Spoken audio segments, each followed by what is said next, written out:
Inna ad-dina 'indallahil Islam. Assalamualaikum warahmatullahi wabarakatuh. Waalaikumsalam warahmatullahi wabarakatuh. Untuk sekarang ini Ustadz, sholat berjamaah itu ada yang sudah merapatkan shafnya. Kira-kira gimana Ustadz? Merapatkan shaf. Apakah kita masih mengikuti yang aturan kesehatan?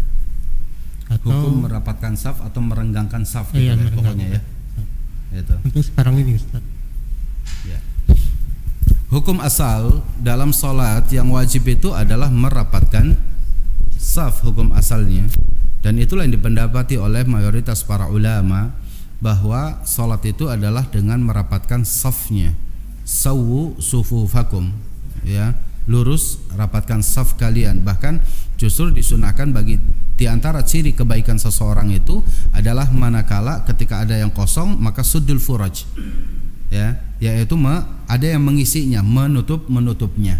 Ini hukum asalnya. Akan tetapi ketika terjadi sesuatu yang memang itu mau tidak mau ada orang yang harus menjaga dirinya, ya, sebagaimana dipendapati oleh para ulama di akhir-akhir ini ketika kena kasus seperti ini, maka sebenarnya ada dua keadaan.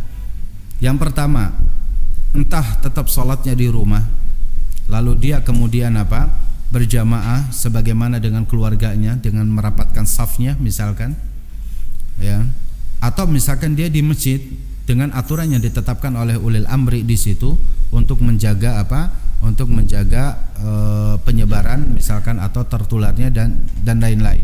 Meskipun kita tahu bahwa penyakit itu yang menularkan Allahu Jalla wa Ala, ya, penyakit itu yang menularkan Allahu Jalla wa Ala, bukan karena nafas orang, bukan karena ludah orang, bukan karena dan segala macamnya, ya, bahwa penyakit itu Rasulullah SAW mengatakan la adwa wala tiyarata, ya kan, tidak ada penyakit menular. Ya, tidak ada penyakit menular. Ya, itu hadisnya. Wala tiarah, tidak ada yang tiarah, menganggap sial terhadap burung atau apa gitu. Cuman permasalahannya itu adalah bahwa ketika Allah Subhanahu wa taala menghendaki penularan terhadap virus itu, Allah bisa saja menularkan virus itu dari sini ke orang yang tidak bersama dengan kita. Gitu. Entah melalui diterbangkan atau melalui apa gitu, kita nggak pernah tahu seperti itu. Cuman karena manusia itu jahil dalam perkara-perkara seperti itu, maka itulah dituntut untuk apa?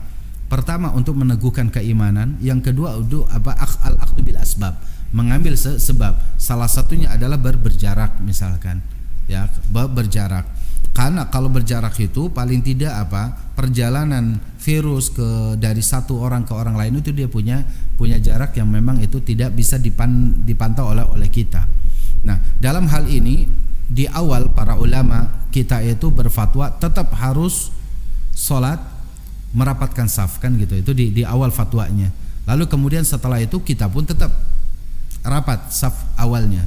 Tapi kemudian muncul lagi fatwa yang kedua ketika pemerintah itu ya mendapati banyak orang yang masuk dalam masjid, kemudian banyak yang kena, kemudian dan segala macam, akhirnya saddu dzara'inya di situ dijalankan. Maka itu dengan berjarak gitu. Tapi kita masih tetap bisa melakukan sholat berjamaah. Pada keadaan seperti itu, maka itu mimbab ad-darurah, dan itu ad-darurah tubihul mahdhurat, bahwa sesuatu yang darurat itu bisa membolehkan sesuatu yang terlarang. Tapi ketika larangan itu sudah, atau ketika yang mahdzur itu tidak ada, maka wajib harus kembali lagi kepada keadaan semula. Untuk itu kenapa harus diperiksa satu-satu, ya kan? Kalau misalkan masuk ke dalam masjid itu sudah diperiksa kesehatannya, ya, kemudian dia dinyatakan bahwa dia sehat, tidak ada masalah, maka rapatkan kembali safnya. Tidak terus menerus. Jadi hukum asal itu tetap akan dijalankan, tapi kalau sudah mahdzurnya sesuatu yang hilang itu hilang, maka dia harus segera kembali kepada hukum asalnya lagi. Itu dalam pandangan fikih kita. Ya, demikian.